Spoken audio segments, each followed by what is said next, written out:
Fellow Southern Cameroonians and Bazonians, I bring you greetings.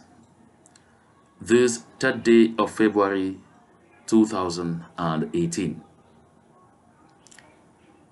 This is 1 month since our interim president Sisiku AyukTabe and members of his cabinet were kidnapped in Nigeria.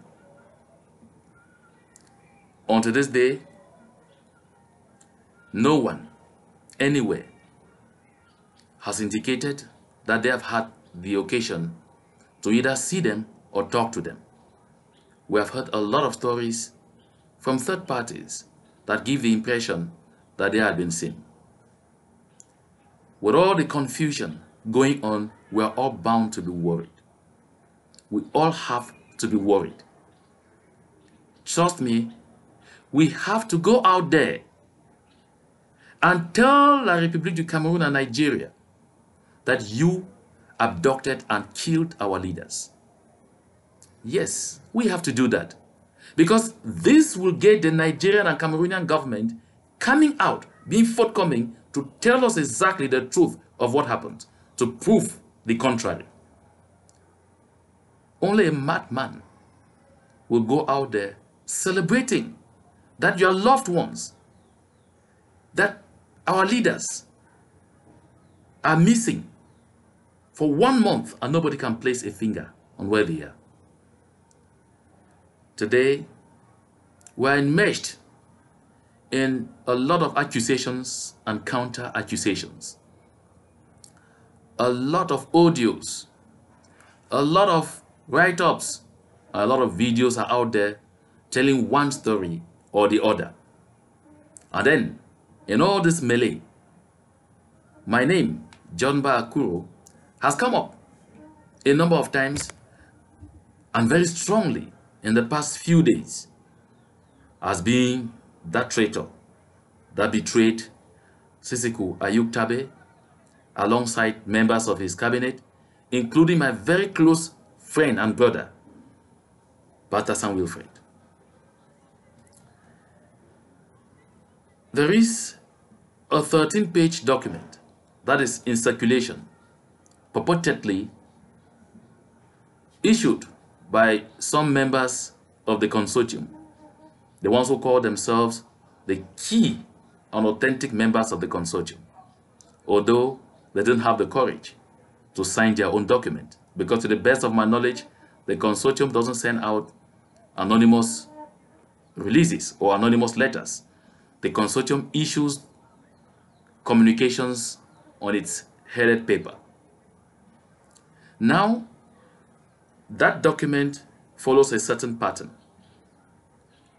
We all recall that when it was still the governing council, while preparations were going on, or talks were going on about holding a 4th conclave, Comrade Milan Atam issued a 16-page document in which he viciously attacked Comrade Tassan Wilfred with so much hatred,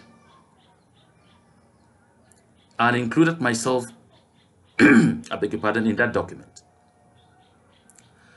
At the 4th conclave, Comrade Milan issued a 23-page document, which was later on described as his resignation letter, in which he came out with the same vicious attacks. When I did a video on the 25th of December, a 9-page document was issued, and the language followed the same pattern. That 9-page document was anonymous, purportedly coming from the consortium. And this 13-page document follows the same pattern, and it's the same language. Anyone who has the chance to read, go and read them. For those who have an idea in criminology, you would be able to establish the pattern. The language is the same. What am I saying here? That the author of all these documents is Comrade Milan Atam. If you look at the 13-page document, you will say, wow, that this consortium guys who say they're very miserable, they abandoned their businesses and are living in abject misery in Nigeria, have the means, the means and the capacity of being everywhere, knowing the movements of every other person, even people based in the United States of America, people based in Canada, people based in Europe. Oh yes, you can read that from that document. They follow them up minute by minute. They know their movements. They even get details of Skype meetings, sometimes that they claim were held between 3 or 4 people. And all in a bid to cast aspersions on others. And one thing that particular document seeks to present is to show us an angel in Comrade Milan Atam, that one who is a know-all, that one who has never hurt anyone, that one who has been a permanent and constant victim, that one who is so clean that he's not been involved in anything at all. That is the objective of the document purportedly issued by comrades of the consortium. It is an anonymous document, and the publisher is a coward, because only cowards come out with documents that they can't take responsibility for. That is why I deny to write. I decide to talk to you. I look at you and you look at me, because I take responsibility for what I say.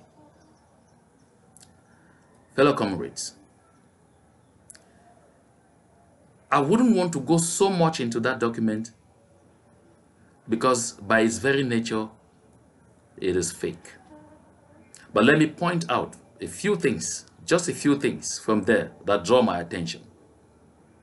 That document brings to the public place for the first time the real agenda of that meeting that was taking place at Nera Hotel. The document claims that the IP had to come with all his collaborators, including John Mbah Akuroh, who was actually called to the meeting, God have mercy, that I was invited by Nalowa. I don't remember the last time I communicated with Nalowa. I don't remember ever communicating with Nalowa since at least August 2017. But the document purports Nalowa invited me to the meeting, and I refused to go because I was invited as a member of the interim government. That same document says John Mbah Akuroh is the Secretary of State in charge of intelligence, and that in my capacity as Secretary of State in charge of intelligence, there is no reason why I shouldn't have attended that meeting. And again, what that entails is that as the Secretary of State in charge of intelligence, I'm supposed to have done all the security checks and to provide clearance before the holding of the meeting.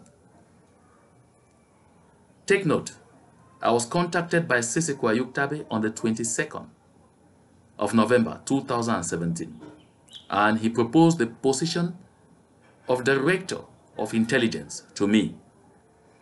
I told him I was going to sleep over it. On the 23rd of November, I responded. I turned down the position officially. I wrote, printed, signed, scanned, and forwarded to him.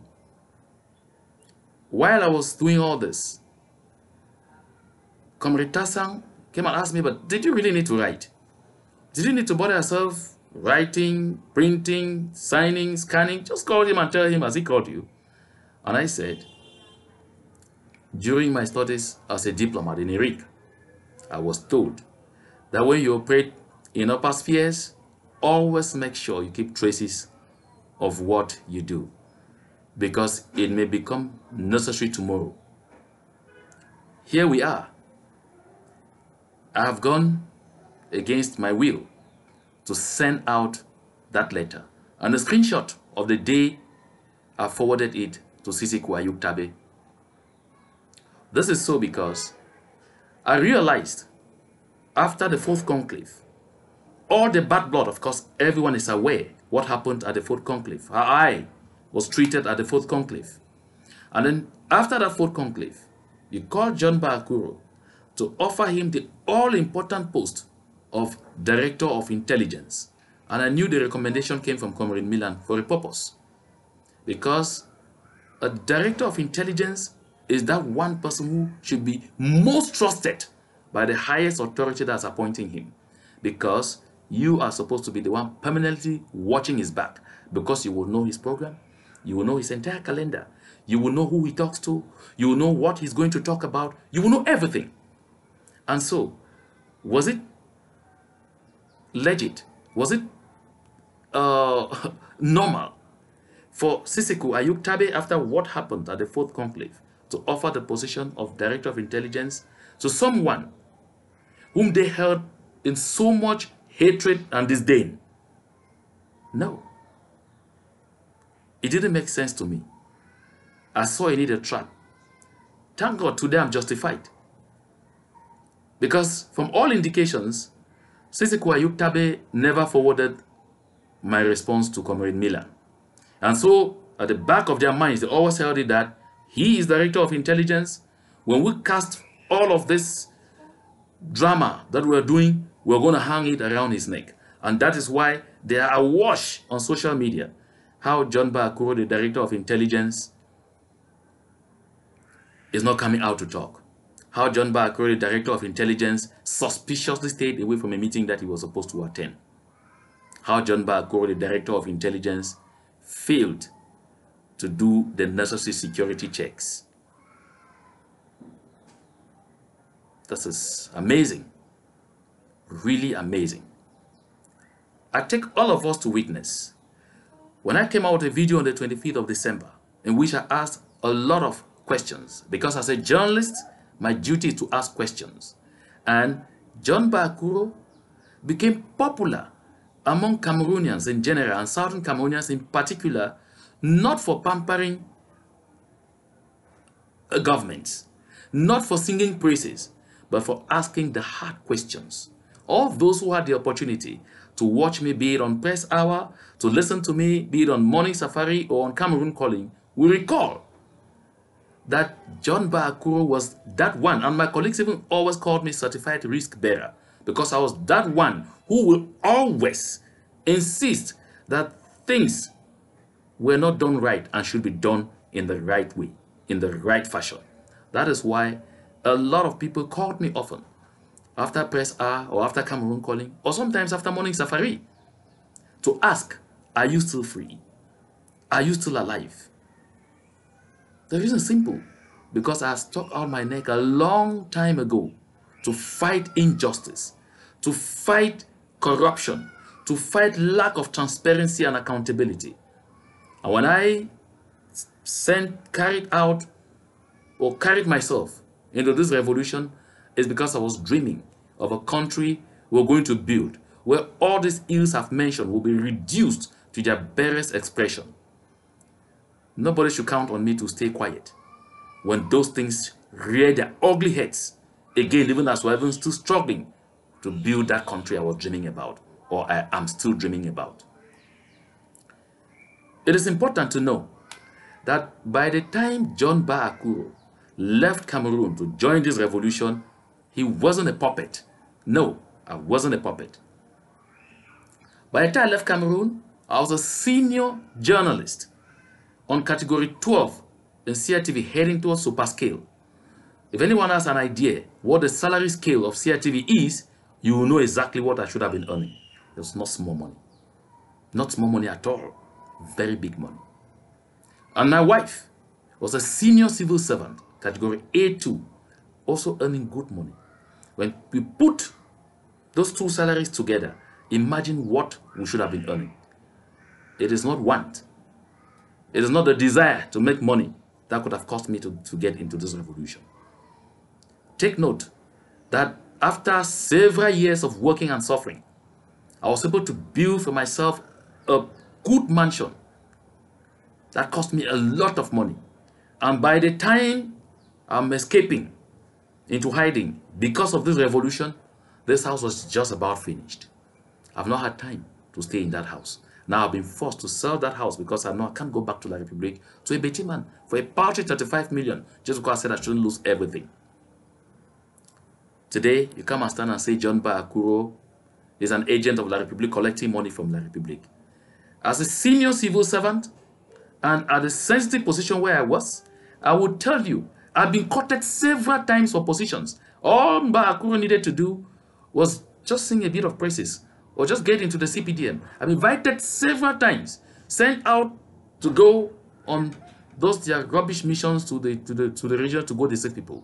And I turned all of those things down. If I wanted position, if I wanted quick cash, if I wanted a quick rise, I would get into those things. It's not to come in a revolution, to fight injustice, to fight against slavery and servitude, that I'll come seeking money. This takes me to respond to one stupid allegation that has been made over and over. First, Mr. Atta Milan put it in his 23-page document that Comrade Harriet Fomuki had been sending out all the money of Skapak to Mr. Tassang to buy a big vehicle and is riding an SUV. And in the next letter they said, in the first 9 pages, said Mbah Akuroh in whatever month bought a big car, and they want to ask, they say Mbah Akuroh is a rich man. For your information, or for the information of those seeking, this car they're talking about is a Toyota Highlander, a V6. I bought that car on the 17th of November, 2016 in Houston, intended to ship it to Cameroon, to Yaoundé, where I was living and working. But unfortunately, things started going wrong in the country. We all got involved in the struggle, and I left Cameroon. So this car had been parked in Houston for all that while. So I went to the United States on the 31st of May, 2017. I raised this concern and said, we're in Nigeria, climbing bikes and everything to go for meetings and all whatnot, whereas this car is here, I can take it to Nigeria and we'll be using it to run up and down for issues concerning the revolution. But I didn't have money to ship it. So I extended my hand out there and pleaded with fellow Southern Cameroonians to assist me ship that car and clear it in Nigeria. The Mogamo community in Maryland responded to my call. They came together one evening and raised a sum of $525 to assist me. Victorine Bolanga, who's in the revolution, assisted me with money to clear that same car, to ship it and clear it. Comrade Elvis Kometa also gave a contribution.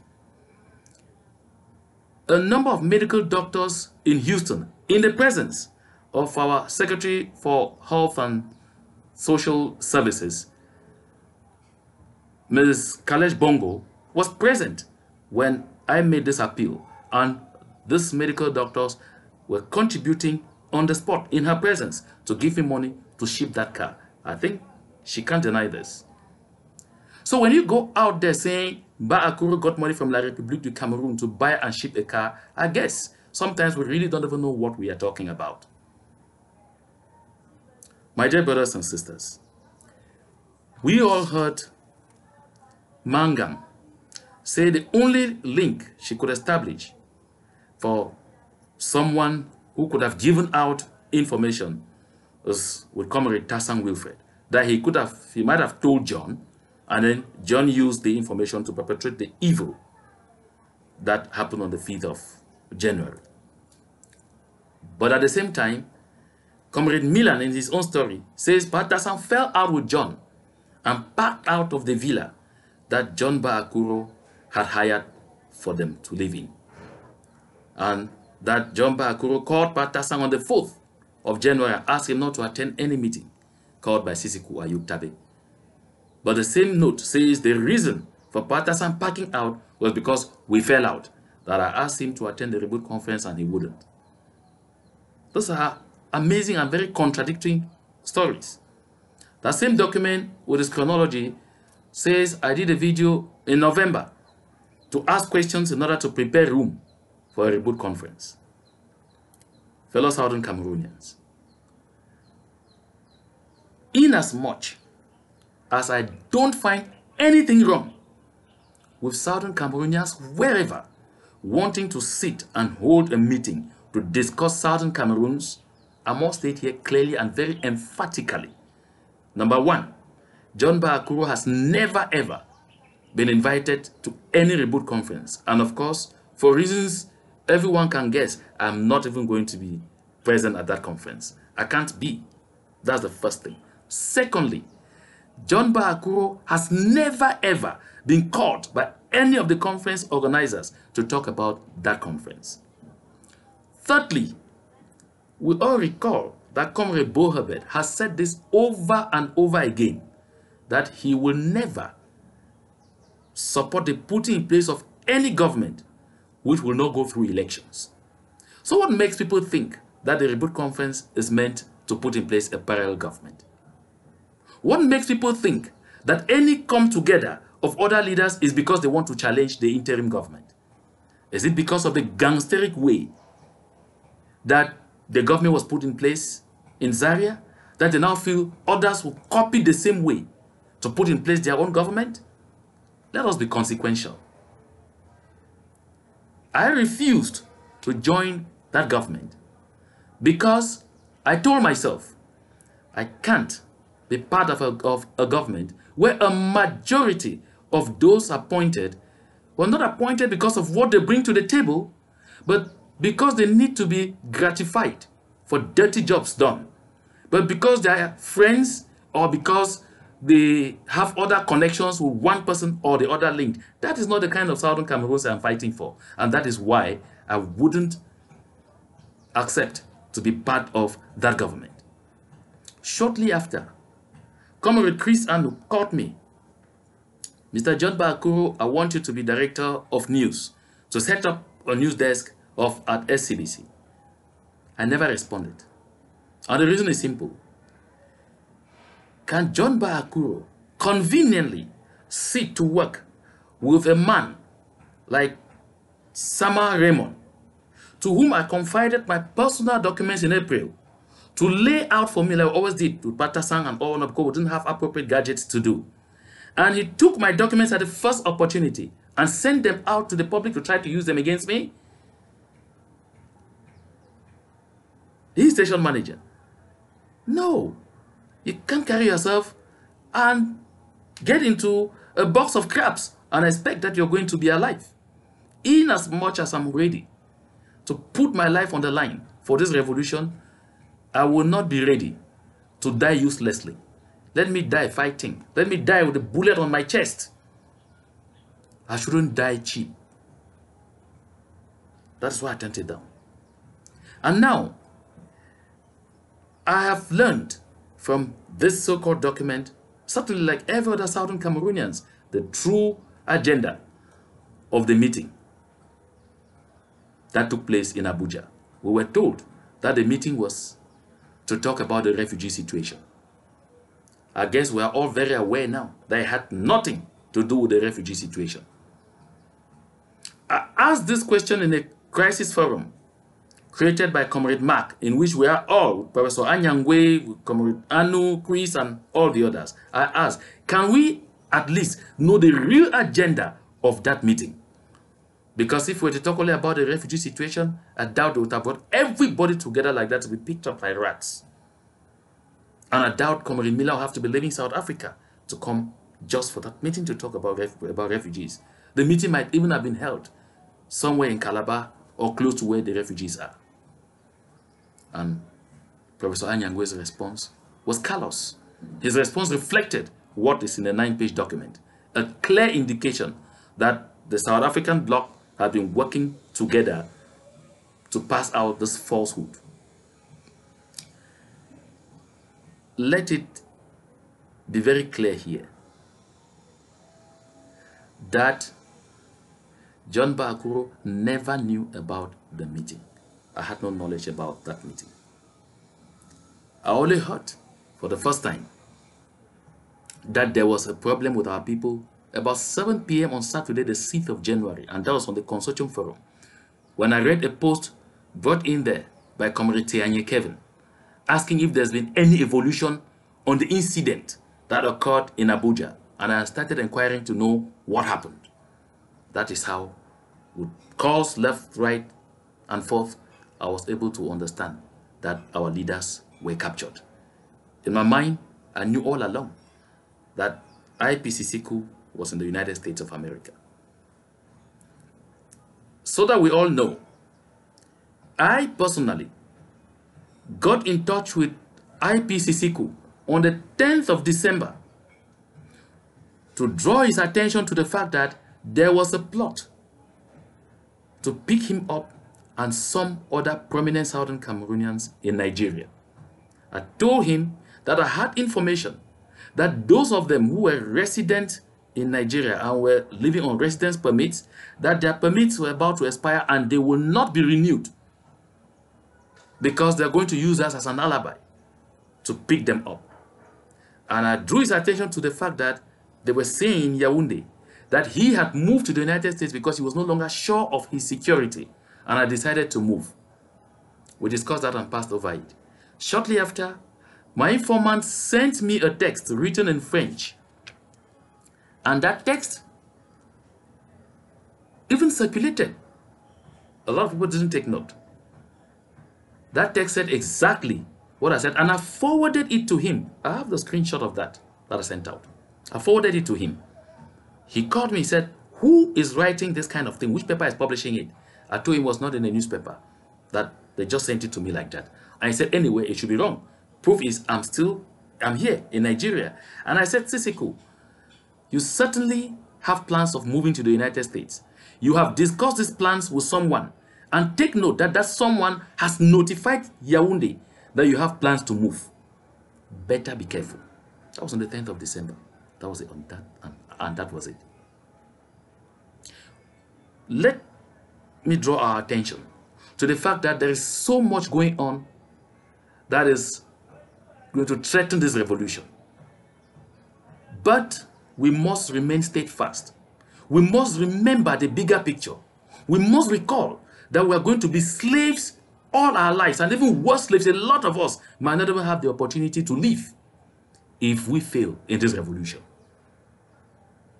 We must clean our house. We must permanently watch out for those people who have a different agenda in this revolution other than the freedom of Southern Cameroons. Even as we move ahead with all initiatives that should take us to Boya. I will definitely bring some other details concerning this whole thing as we move along. But take note that the families of those affected, some of the families have put together resources and hired a detective who is putting together all the bits and pieces of what happened. That is why I'm exercising some restraint from saying a lot of the things that have already been uncovered this far. That is why I'm running. Because if something happens to me today, I call on Southern Cameroonians to begin by asking first Mangang and Comrade Milan before you start pointing, accusing fingers at La République du Cameroon. They know, I know a lot of these things. That is why they're after my life and after my image. God is with us.